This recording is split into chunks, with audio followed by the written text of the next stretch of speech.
ভদ্রভাবে পেশ করছি, যদি না হয় সেটা কিভাবে আদায় করতে হয় সেই সকল পদ্ধতি অবলম্বন করে হলে আমরা আদায় করবো ইনশাআল্লাহ। সাদ সাহেবকে যদি এবছর সরকার আসতে না দেয় তাহলে আনতেই হবে ইনশাআল্লাহ, সেটা কি করতে হবে আমরা করবো ইনশাআল্লাহ।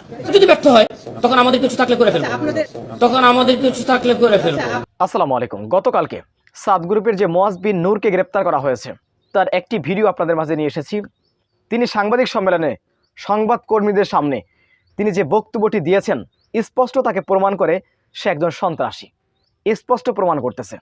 সে শুধু লেবাসধারী একজন ব্যক্তি, তার কথাবার্তার সৌন্দর্য মাধুর্যতা, একজন মুসলমানের যে গুণগুলো রয়েছে কথাবার্তায় তার ভিতরে তার লেশ মাত্র নেই।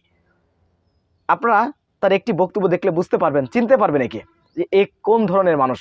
থেকে সিদ্ধান্ত নেবেন তাদের সাথে আমরা শান্তিপ্রিয়রা কেমনে ঐক্যবদ্ধ ইজতেমা করবো। আমরা এবার ইনশাআল্লাহ প্রথম পর্বে ইজতেমা করব এবং আমাদের সকল দাবি দেওয়া ভদ্রভাবে পেশ করছি, শেষ করি ভদ্রভাবে পেশ করছি, যদি না হয় সেটা কিভাবে আদায় করতে হয় সেই সকল পদ্ধতি অবলম্বন করে হলে আমরা আদায় করবো ইনশাআল্লাহ। সাদ সাহেবকে যদি এবছর সরকার আসতে না দেয় তাহলে আনতেই হবে ইনশাআল্লাহ, সেটা কি করতে হবে আমরা করবো ইনশাআল্লাহ। আমার নাম মুয়াজ বিন নূর।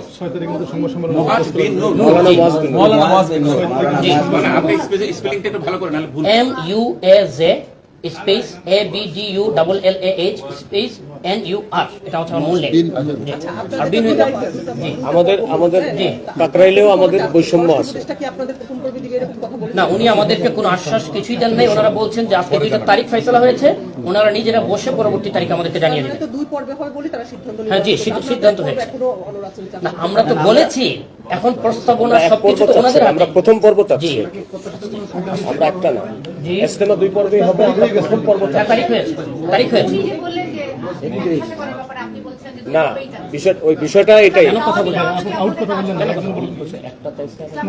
আমরা বলি জি কথা সেটাই, দুই পক্ষকে তো বসাইতে হবে। এখন যদি মনে করেন আমার বাসায় ডাকাত আসছে, আমি ডাকাতকে ধরলাম, এখন আপনি বললেন যে আপনারা মারামারি করেন কেন, এটা হয় না।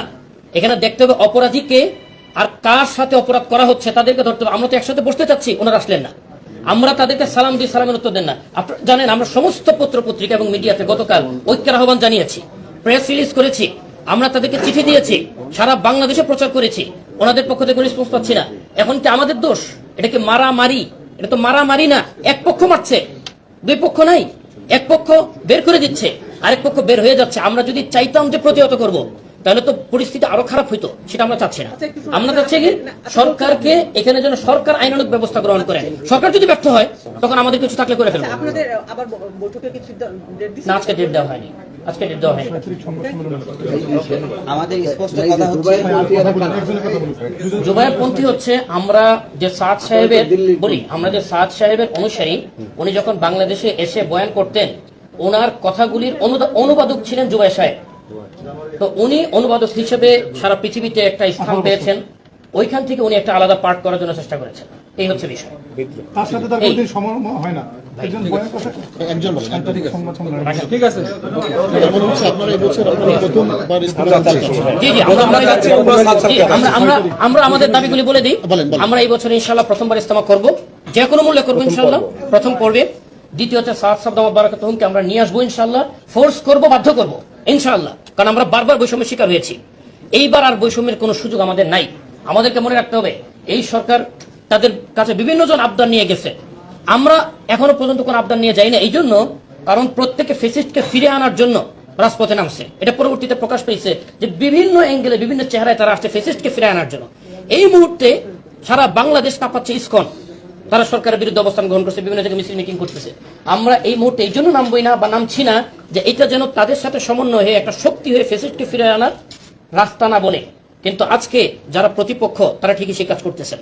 যদি সরকার এখনো না বুঝে, এই যে আগামীকালের যে বৈঠক ওনাদের সোহরাওয়ার্দী উদ্যানে মহাসমাবেশ, এটা কিন্তু আমাদের বিরুদ্ধে না, কারণ এক হাতে তালি বাজে না, আমরা তো তাদের মোকাবেলা যাচ্ছি না। কিন্তু ওনারা সরকারকে বিদ্যঙ্গুলি দেখাচ্ছে যে আমাদেরকে না দিলে আমরা এই শক্তি নিয়ে এই করব সেই করব। অতএব সরকারের উচিত এটা ক্যান্সার হওয়ার আগেই সামান্য বিস্ফোরণটাকে যেন নির্মূল করা হয়। যদি তা না করেন এটা যখন ক্যান্সার হয়ে আসবে তখন আমাদের কিছু বলতে হবে না, সরকারি অনুধাবন করবে যে আমি কেন সময় মতো পদক্ষেপ নিই নেই, এটা আমার আহ্বান থাকবে। স্বরাষ্ট্রমন্ত্রী তো বলে দিয়েছেন কে কোন পর্বে না, বলেন নাই। এখানে বলেছেন না, না, বলেন। শুনেন না, প্রশ্নটাকে শেষ করতে দেন। জি। উনি বলেছেন কে কোন পর্বে করবেন সেটা আমরা পরে জানাবো। তাহলে আপনারা স্বরাষ্ট্রমন্ত্রীর এই স্বরাষ্ট্র উপদেষ্টার এই ঘোষণার পরে কিভাবে বলছেন যে আমরা প্রথমেই করব? এটা এক ধরনের জবরদস্তি হয়ে গেল না? জি, যেহেতু আমরা 7 বছর যাবৎ বৈষম্যের শিকার, 7 বছর যাবৎ বৈষম্যের শিকার, অতএব কোন স্বরাষ্ট্রমন্ত্রীও এই অধিকার রাখেন না কাউকে বৈষম্যে বাধ্য করবেন। তিনি এই অধিকার কোন স্বরাষ্ট্রমন্ত্রী রাখেন না, তার মানে কোন উপদেষ্টা রাখেন না। প্রথমবার গত 7 বছর ধরে করতে পারছেন না? জি, জি, পারছি না। এটা ক্লিয়ার করে বলেন। জি, বলেছি, বলা হয়েছে, আপনি তো মাত্র মোবাইল নিয়ে আসছেন। এই বৈষম্যটাই জানেন। জি, প্রথমে বললে সুবিধাটা কি? সুবিধার কোনো শেষ নাই। সারা বাংলাদেশে মানুষ প্রথম পর্বের ইজতেমাতে যেভাবে ঝুঁকে পড়ে এবং প্রথম পর্বের ইজতেমা যতটা সুষ্ঠু হয়, দ্বিতীয় পর্বে যখন আমরা যাই, লাইট ফ্যান ভাঙা, টয়লেটের সোয়ারেজ লাইন অফ, যে পানি তোলার মোটর বাস্ট হয়ে গেছে, গ্যাসের চুলা ভাঙা, বিদেশিদের কামরা আমাদের নতুন করে একদিনের ভিতরে মেরামত করে কাজ করতে হয়। 10,000 মানুষের একটা অ্যাকোমোডেশন একদিনে রেডি করা অনেক কষ্টকর। তারা প্রথম পর্বে ইজতেমা করে, দ্বিতীয় পর্বে আর ইজতেমা করার মতো অবস্থা রেখে যায় না, ভেঙে চুরে নষ্ট করে দিয়ে যায়। এই জন্য আমরা প্রথমবার চাচ্ছি যেন আমরা সুষ্ঠুভাবে সুন্দরভাবে, 10,000 তো গত বছর ছিল, যদি সাহেব আসতে পারেন মিনিমাম এই সংখ্যা 3 গুণ বাড়বে। সরকার যদি আপনাদেরকে সিদ্ধান্ত নেয় যে আপনাদেরকে প্রথমবার দিবে না, জি, তারা নিবে প্রথম। সরকারের সাথে কিভাবে দর কষাকষি করতে হয় সেটা আমরা করে নিব ইনশাআল্লাহ। না, সেটাও করলেন, কিন্তু আপনার যদি সময় চলে যায় বাস হয়ে গেছে, কথা হয়ে গেছে। থ্যাংক ইউ ভাই। আপনি একটু লিখে দেন আপনার নামটা। বলছি প্লিজ, আরেকটা কথা বলে দিচ্ছি, আগামী, আজকে তো 4 তারিখ, 6 তারিখ আমরা সাংবাদিক সম্মেলন করছি ইনশাআল্লাহ, সংবাদ সম্মেলন প্রেস ক্লাবে 3 তলায়। সেখানে আমরা আমাদের আরো কিছু বিষয় আছে যেগুলো আমরা পুরো জাতির সামনে আপনাদের মাধ্যমে পেশ করতে চাই। আপনাদের সকলকে দাওয়াত। আর এই বাটপারগুলো তারা ইসলামের লেবাস পরে তাবলিগের নাম করে তারা এই সন্ত্রাসী কার্যক্রম করে যাচ্ছে প্রতিনিয়ত।